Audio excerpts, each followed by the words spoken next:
Jacob Whitmore was a man used to power. With over 5,000 acres of prime Texas ranchland, a fleet of cattle, and a sprawling estate that mirrored the southern charm of old Americana, he was a symbol of success. But beneath his tailored shirts and signature Stetson hat, Jacob bore the weight of loneliness. His wife had passed a decade earlier, and though his grown children had long moved away, the silence in his mansion echoed louder than any rodeo bell. His only constant companions were the people he employed, ranch hands, cooks, gardeners, and among them, a quiet maid named Rosa. She was small in stature, her long black braid always tucked neatly under her white cap, and her eyes, though often lowered, held an unreadable depth. Rosa had been working for Jacob for nearly 5 years. She was punctual, respectful, and never spoke more than necessary. But there was something in her that stirred Jacob's curiosity. She never accepted raises, never took vacation days, and always left promptly at 6 p.m. sharp. One evening, driven by a strange combination of boredom and intrigue, Jacob made an impulsive decision: he would follow her. Staying discreet, he kept his distance as Rosa walked down the road, away from the estate. There were no bus stops nearby, no family pickups. She walked, always walked. A mile passed, then another. She cut through a wooded path Jacob had never noticed before. Finally, she emerged near the edge of town, heading toward an abandoned warehouse district. Jacob's brow furrowed. What could she possibly be doing here? From behind a rusted fence, he watched as Rosa entered a dilapidated structure. Cautiously, he approached and peered inside. The sight stopped his breath. Inside the warehouse, about 24 people, men, women, and children, were huddled together on makeshift bedding. Some were clearly sick, others nursing wounds. Rosa moved among them with practiced ease. She handed out food from a satchel, checked temperatures, and offered gentle words. A little girl, no older than 6, clung to her apron. Rosa picked her up, smiling. Jacob's stomach churned.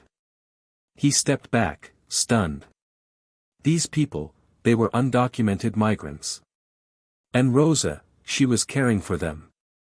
That night, Jacob lay in bed unable to sleep.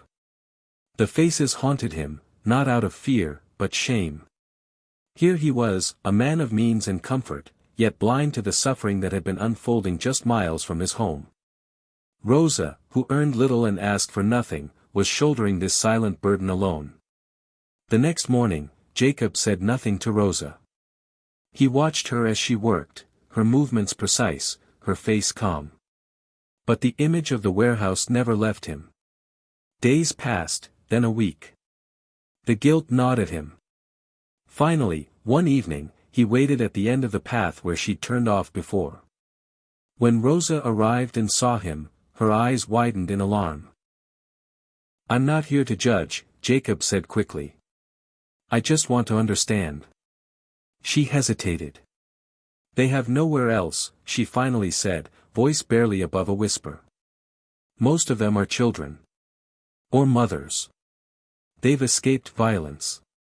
They're just surviving. Why didn't you tell anyone?" "Because people don't listen. They see what they want to see. And I couldn't risk putting them in more danger." Jacob felt the sting of truth in her words. He nodded slowly. "Let me help." Rosa stared at him, unblinking. "Why?" "Because it's time I stop looking away." Over the next few weeks, Jacob transformed a section of his ranch into a hidden sanctuary. He called in favors, repurposed and used barns, and brought in a discreet doctor. The migrants were moved quietly, safely. Rosa remained the heart of it all, organizing, comforting, teaching the children in the evenings. One winter night, after a long day's work, Jacob sat on the porch watching the stars. Rosa joined him, holding 2 cups of coffee. "You changed everything," she said. He shook his head. "No. You did. I just finally saw it." Tears welled in Rosa's eyes, but she smiled. That Christmas, Jacob hosted a celebration unlike any other. The barn was strung with lights, music filled the air, and the long tables were lined with food. The ranch hands, neighbors, and even local officials, those Jacob knew he could trust, gathered in quiet support. No one spoke of politics. They spoke of humanity. Children laughed. Women sang songs from their homelands. And Jacob danced with Rosa under the open sky, his heart fuller than it had ever been. The story of the hidden barn never made the news. It didn't need to. It lived in the lives it saved, the dignity it restored, and the quiet strength of a maid who chose compassion over comfort. Years later, when Jacob passed, Rosa stood before a modest gathering and shared the story of a rich rancher who followed his maid one evening, and found his soul in the most unexpected place. Her final words echoed in the wind. We often wait for heroes to arrive.